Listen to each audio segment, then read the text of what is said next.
Welcome back. Our business community says the 2025 medium-term budget policy statement should serve as an opportunity to present South Africa's pathway to deliver economic growth. Business Leadership South Africa and others lauding the National Treasury for making progress in exercising fiscal discipline. The MTBPS is expected to outline tight spending controls in the absence of extra tax after previously proposed changes that saw the prolonged process of the 2025 national budget. You remember all of the political fighting about it. My colleagues Arabile, Gumede and Tumisang and Ndlovu are in Parliament for you. They'll be there through the session, which starts in half an hour. Arabile, good afternoon to you. Let's start with you. A lot of anticipation ahead of today's mini-budget.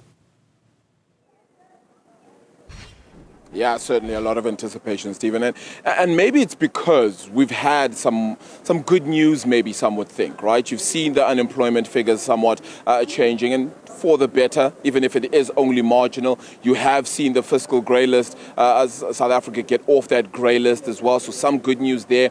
Even the fiscal consolidation story you've been making note of. So maybe there is some good news that we can then look forward to and understand how that would actually help the budget. But let me not tell it to you myself. Why don't I get somebody else to actually do that? The MD and as well as an economist at ESG Analytics, that's Fiscal Skenjana, joins us now to unpack this for us.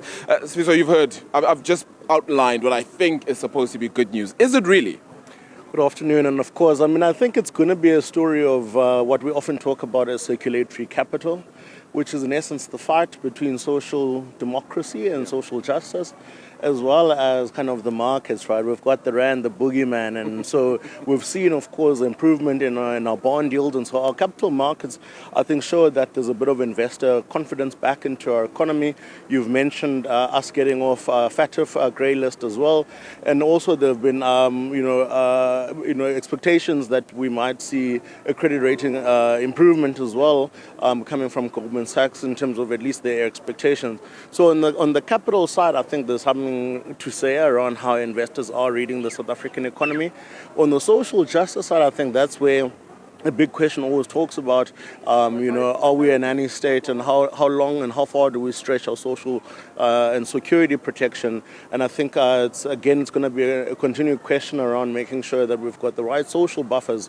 And of course, we know that a number of things have happened on the trade front that have also impacted some of the areas around health, etc. And so these are some of the things we'll have to look at. Actually, let's touch on trade, if you will. I mean, there's so many aspects we've touched on there, but some would say that the U.S. tariffs haven't impacted South Africa as much as we thought. But we don't have a GOA. That ended at the end of September, although the hope was that we'd be able to continue that for at least another year. So a GOA is not happening. You've seen the situation with President Donald Trump. That's been a factor the entire year, and he's not coming to the G20 as well. Has that impacted South Africa at all in terms of our fiscus, in terms of even the planning we get to do when it comes to trade and the medium-term picture, which is what's supposed to be painted here today? I mean, we saw an improvement, in fact, from our agri-trade to the U.S. in the last quarter. And so I think it's a function of terms of trade and one which commodities and goods that we're looking at. And so I think it's definitely a story of many tales. I think the guys in the automotive sector certainly are feeling the pinch from that perspective.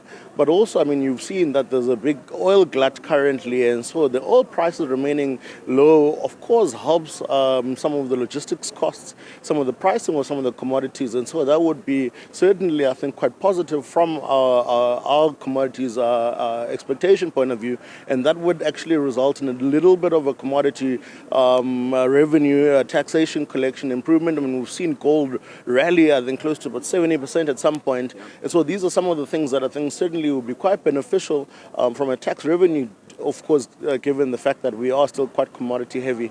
And so I think trade on the commodity side still positive. I think it's a matter of different types of commodities that have different levels of exposure in the context of what's happening in America. And just lastly on that, of course, we've seen in the critical minerals space, I mean, China has got 85% of the processing capacity in the critical mineral space. We're seeing the US now chasing copper in Zambia and the DRC, etc. So that's also telling you, of course, that it's still risk on for, South Africa has got 80% of the manganese, for example. So that's investment positive for the country from a trade point of view in the critical mineral space. And so really, I think it's a tale of many stories, depending on the kind of commodity or good that you're looking at. You spoke about the boogeyman, so let's go to it. It's the currency. That's improved 9% this year. It's almost double digits. What does that do for a fiscal picture or a budget picture when you think about, and I say improvement, of course, just getting lower against the US dollar? It was at around 1860, I think it was, now around 1712 or so. What does that help with? I mean, I think on the one side, when you've got a weaker currency, your exports become more competitive. When you've got a stronger currency, of course, it's often a sign around investor confidence on your capital markets. And like I said, we've seen our bonds getting stronger. And so that's on the one side, kind of the view around capital flows and confidence for capital flows in the country. But on the other side, we must understand that the U.S. economy has weakened against a lot of other currencies as well. And in fact, what we usually spoken about is the dollar smile doesn't exist anymore because of the lack of confidence around the U.S. economy, its strength. We've seen poor results from an employment numbers point of view, poor economic growth, health outcomes, and of course what we often talk about is an inversion of the yield curve. And in essence, that speaks to the fact that when investors demand more money today than they demand in the future because they don't believe in the prospects of the future. And so that's already telling you also the things that are informing the weakening of the U.S. currency. And so it's not just, a South Africa competitiveness lens, but it's also lack of confidence in the U.S., of course, based on, of course, the incumbent president and how erratic he is on so many things that inform this, how that economy participates in the world. So many aspects for us to unpack, Sfiso, and I think we'll definitely get to those before the budget speech itself starts in a couple of minutes. Sfiso Sganjana there from ESG Analytics, the MD as well as economist. I'm going to hand over to my colleague Tumisang Ndlovu as we continue our rolling coverage, of course, before the MTBPS kicks off at the top of the hour. Tumisang.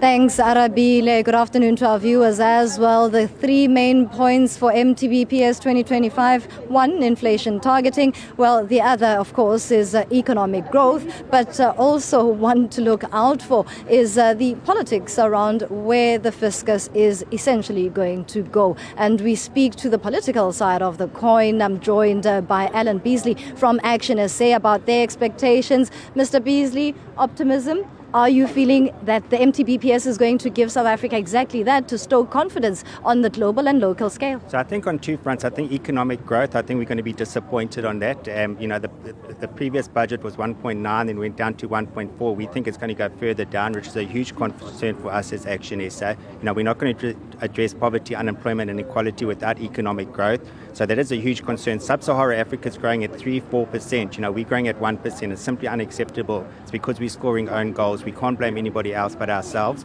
But on the optimism side, as we're expecting SARS to increase revenue collections, it's something as Action SA we've driven very hard for SARS to get more funding. So we're going to hopefully be very positive news on that. And then another issue, we are hoping that the finance minister elevates its illicit trade. The illicit trade is decimating our economy at the moment. It's destroying good jobs, destroying the economy, and legal market just can't flourish with illicit. We've got two parallel economies going at the moment, so we're just hoping that the finance minister elevates that, and it's an issue that we've been driving hard in Parliament today. And then also just spending reviews. You just look at all the cards here, you look at this bloated cabinet walking through, it's desperate. We've got children dying in our country of hunger, and we've got such a bloated cabinet living a life of luxury, and it's simply unacceptable. So any spending reviews need to start with these guys. They need to cut down the numbers, the cards and the perks, and then the rest of society can follow. We can't tell everybody to tighten their belts when they refuse to do so. So we're saying that it must start with the bloated cabinet.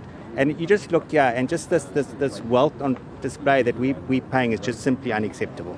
What then is the expectation when it comes to inflation targeting? Because the thinking around that is that consumers will have some sort of relief. It will be an avenue that is going to see maybe frequent rate cuts in South Africa.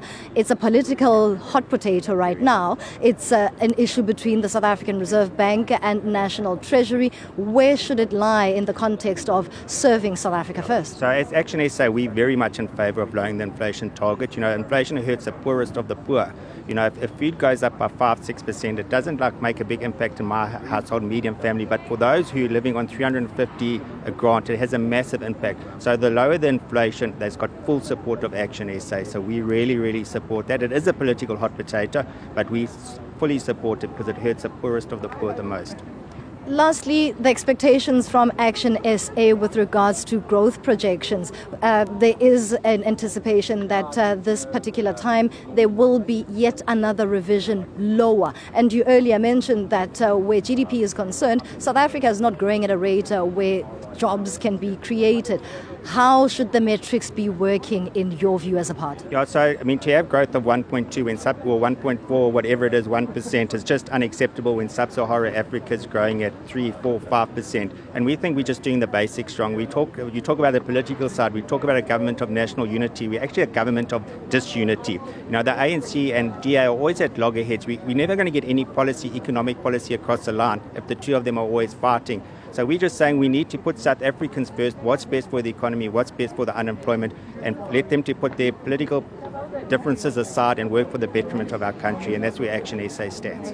Alan Beasley from Action SA, thank you so much. It is now time to go back to my colleague Arabile Gumede as we bring you rolling coverage ahead of the medium-term budget policy statement.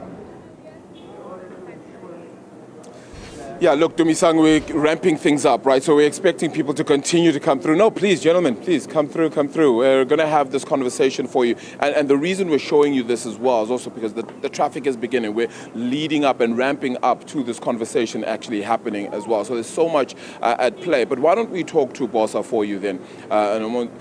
Because at this point in time, one thing that we need to understand is, and while the analyst has just been speaking about the GNU, has the GNU actually faltered at all?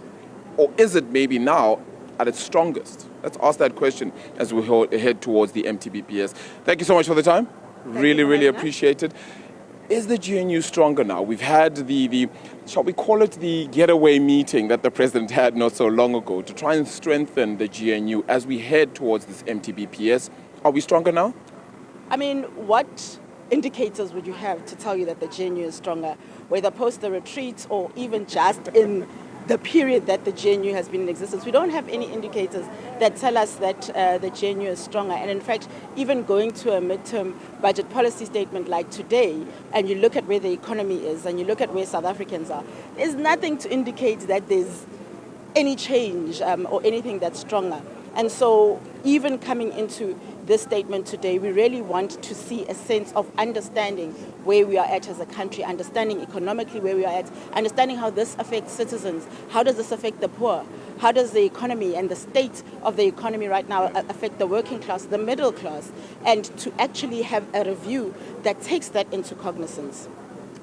It's very interesting to hear that aspect, because one would think that you've heard economists speak about there's a slightly better picture in terms of how much we've been able to get, whether it be in the form of VAT or income, etc. The picture might look a little bit better when it comes to our credit rating, for example, too. There's slight improvements here and there when it comes to employment. And yet, the picture doesn't necessarily feel as rosy. Medium to long term is what you're painting, Ndlovu. It doesn't medium to long term. First of all, when you talk about no longer being grey-listed, we were grey-listed in the first place because of the ANC and by extension then the GNU. And so you can't now applaud people for getting us out of a mess that they got us into. It's great that we're now no longer grey-listed, but we shouldn't have been in the first place, and that's a start.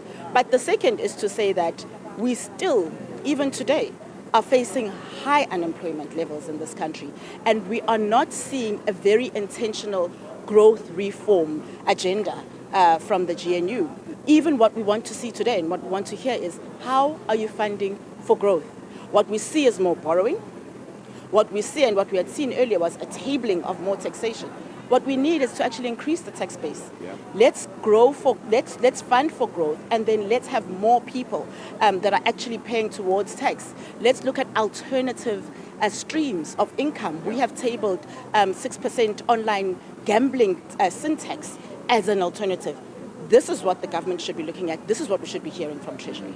Ndlovu, appreciate the time. Thank you so much. Hopefully we can catch up with you as well post the conversation here and hear your thoughts on what has been tabled. Ndlovu Webster from Bossa there as well. So I'm going to just take a little bit, a quick moment and actually ask if we could actually take a look just behind me as well. We are seeing now that, one, we do have the Commissioner of SARS also coming through. So too, the Deputy Minister of Finance, Amos Masondo, Plus, of course, the anticipation here is we'll hopefully be able to see the finance minister himself, Enoch Godongwana, as he said, to head towards the room here as well. It is the Good Hope building. There you can see him, of course, in what is the fedora-styled hat of the minister at this time. So very important to be able to see him ahead of this meeting and ahead of this medium-term budget policy statement here.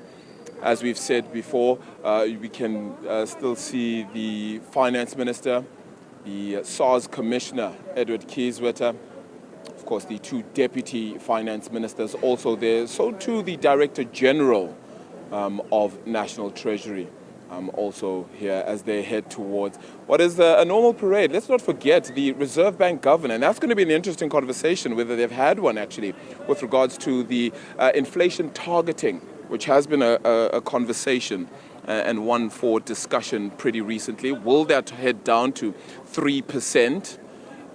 Is that going to be helpful in terms of our finances as well as a country? But so to the financial leadership of the country headed towards the budget conversation here, the medium-term budget policy statement, a significant one in terms of outlining the structures as well as where to from here. I'm going to head over to Tumisang as we can continue to perhaps get a little bit more of this conversation as all those leaders head in. We're about 10 minutes away from this conversation. Tumisang. Oh, indeed, that walk, Arabile, as you saw, the finance minister along with the SARS commissioner and part of his team. But quickly, we are joined by the EFF's Umphile Mautwe. Briefly talk to us about your expectations. Are you looking forward to MTBPS? We are looking forward to MTBPS, but our hope is that the minister is going to change the fiscal policy direction of the country. For the past decade, we have not seen any growth beyond 2%. Last year, National Treasury projected 1.3% growth. We only achieved 0.6%. In this first quarter of this financial year, they achieved only 0.1% and 0.8% in the second quarter. So that tells you that you'll not go beyond the 1% by the end of the financial year. That means, once again, it's empirical evidence showing that the fiscal policy that the minister has embarked on for the past few years has not worked. We saw over 230,000 people losing their jobs in the quarter one, over 130,000 people losing jobs in quarter two. Now we're told that at least it has decreased from 33% to 31.9%, which is effectively 32%, which is nominal. You can't celebrate such. So the minister must give us a policy statement today that seeks to rather create jobs for our people. By the way, the minister has got 4 key strategic objectives that he needs to achieve as a Minister of Finance. One being that he needs to have a sound fiscal policy that sees the economic growth and social development. Number 2, that fiscal policy should reduce poverty and inequality. Number 3 is that he needs to have a financial management plan that cuts across all government. We should not be seeing this corruption that is happening and this fruitful and wasteful expenditure. Number 4, he needs to support infrastructure development in the country and state capacity. But this is the same minister who's pushing for Operation Vulindlela, which is essentially privatizing the state-owned entities. Now, once you privatize, you prioritize private profit over public service. We're going to find ourselves as government not being able to offer basic services to our people, and that's not what we want. As we speak, we are in a crisis as the country, so we need to come out of being a consuming country, because we are consumers in this country. We are not producing.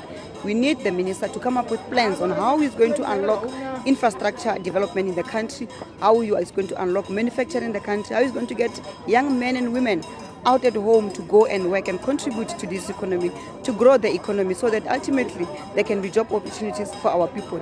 For as long as he doesn't do that, you can be guaranteed that we are going to continue with this tragedy of job losses, inequalities and poverty.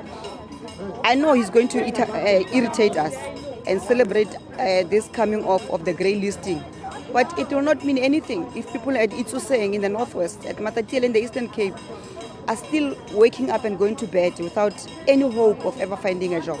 So let us come with practical plans of how we're going to unlock the economy, stimulate the economic growth, and get our people to be employed and contribute to the growth of the economy of this country. Thank you for your contribution. EFF MP Umpile Mautwe, they're talking to us about the call that opposition parties are making, solid fiscal consolidation. The bells are ringing. The finance minister will be addressing the country in a short while. My colleague Arabile Gumede gives you final thoughts. Yeah, Tumisang, so it is those final thoughts that we'll just try to get to now because, as you said, the cowbell is being rung now, so we don't really have much time with regards to the conversation. But I thought I'd bring Sfiso Skenjana back then from ESG Analytics to just really unpack just a few issues, and primarily two, if I may, Sfiso, and that really is the VAT conversation. Have we done away with it completely? Because South Africans maybe woke up a lot more to the financial situation, to the budget conversation, when we had that VAT conversation earlier this year. Have we done away with it? I mean, I think the whole VAT issue was around dealing with the constraint of revenue collection. So have we improved our ability to collect revenue? I think that's the question. And you need a growing economy, one, to be able to do that. We know that we are unable to continue taxing at a personal income tax level right now because I think we've exhausted our ability to tax before we really, I think, break the economy apart. And that's what we often talk about as the Laffer curve. But I think on the back of that, and then it is about improving capacity at SARS and ensuring, of course, that, remember, they did say that they were expecting a 25 billion rand shortfall in SARS revenue collection over the medium term. And so I think once we start to solve some of those institutional issues in terms of our capacity to collect revenue, corporate income tax is only about 16% of what we collect. And so again, if you don't have a growing base of SMEs and you're not growing the base of we're seeing delistings coming out of the JSE, etc. These are some of the things that continue to create a little bit of pressure there. So it is a revenue collection issue, and hence I think that then says that's why we're going to have a widening of our borrowing. That would be a horrible situation, though, the widening of our borrowing, right? Because that's not what you're looking for. We already spend at least 22 cents of every tax rand just on our debt alone. Do you see a widening of that base? Or is it now going to be, because we keep speaking about fiscal consolidation, what does that look like today? Because we've had that conversation for at least 15 years, for as long as I can remember in this budget. So interestingly enough, the National Treasury's mandate was actually counter-cyclical. And so in essence, the aim was that we actually spend out of a contractory environment. And so it's actually started by Minister Mboweni getting into a pro-cyclical, which is cutting budget, cutting spending when you're already in a contracting economic environment. Yeah. And so what you're finding now, of course, is when you're talking about fiscal consolidation, is that not all borrowing is bad borrowing, as long as that borrowing actually starts to show impetus in the way in which it translates into value. I think we're going to hear from the minister a little bit of a widening of that debt ceiling, like I said, because we've got a constrained revenue collection environment. We've still got to support so many programs. We've spoken about Transnet, ensuring that there's a fund to support that. And luckily, Eskom's now starting to turn around and improve, and so not as much emphasis on supporting Eskom, but Transnet's still there and deepening our capacity from a rail point of view. That money is going to come from somewhere. That means contingent liabilities are going to increase, etc. So I think we can expect a little bit of a widening from our borrowing program coming out of the minister this afternoon. Inflation targeting. If that goes to 3% and he does make note of that, what does that do for our economy, if anything at all? So I'm not too excited about this conversation because South Africa, when you look at where our source of inflation is, one, it's administered prices. That means government is setting the inflation, and so those are in double digits, right? And secondly, 25% of the variation of our inflation comes from fuel prices. That's imported inflation. And so you can't use a monetary policy tool on an issue that you don't have control over. And so for me, we just happen to have lower oil prices right now. We just happen to have an economic glut right now, depression right now, that's keeping prices depressed. But that in and of itself doesn't actually, inflation is an outcome of certain things. And so it's an outcome of where you find your price levels, etc. What makes those prices? The level of activity in the economy. So to talk about the right thing, I think for me, in a way that shows that we've got a textured understanding of the real issues in South Africa. And as I said, I mean, double-digit inflation coming from administered prices. So it's government who is now sanctioning government for the price levels in the country. Very important. Thank you so much, Sviso. Really appreciate it as well. As we just see right behind Sviso, there is actually John Steenhuisen, the leader of the Democratic Alliance, but also the Agriculture Minister, so too Minister Dean McPherson, Public Works and Infrastructure, and Mark Burke, the DA spokesperson for Finance, also joining in on that conversation. The bell has been rung, essentially, and we're now just awaiting to hear further from the Finance Minister, Enoch Godongwana, how we get through from this point on. And I mean, it's just, a minute to go ultimately, as the House now prepares itself to await that conversation. It is going to be about those elements. How can we make this pro-poor, some might ask? How is this budget and medium-term budget going to help the country over the medium term being that 3-year basis? But are there adjustments that need to be made now in order to get South Africa to a basis where it understands its finances, can deal better, its fiscal situation, meaning the fiscus, the money that that the government collects and disperses, is enough to survive and get everything we need? At present, we're spending more than we collect, which means that we're having to take up more debt. But in so doing, it's meant to be helpful because you spend your way out of a crisis as opposed to cutting more as well. So many question marks around how exactly the Finance Minister, Enoch Godongwana, is meant to do this. And a lot of analysts have also been speaking about South Africa's credit rating, and I think that's going to be very important. There's a sense of stability and maybe positive news coming through from South Africa, and that might be a self-fulfilling prophecy in many ways, because that can be one that gives people a little bit more of a say and an understanding on what to come. So we're just going to await exactly to hear from the Finance Minister, Enoch Godongwana. So many aspects to really look at. And I want us to focus as well on growth. We won't be able to grow South Africa's economy and keep it growing at 1.4% if that's going to be the figure. Maybe it might even get downgraded a little bit lower. With that in play, though, we're just outside the Good Hope building here in Parliament. Let's cross on over to the Finance Minister, Enoch Godongwana.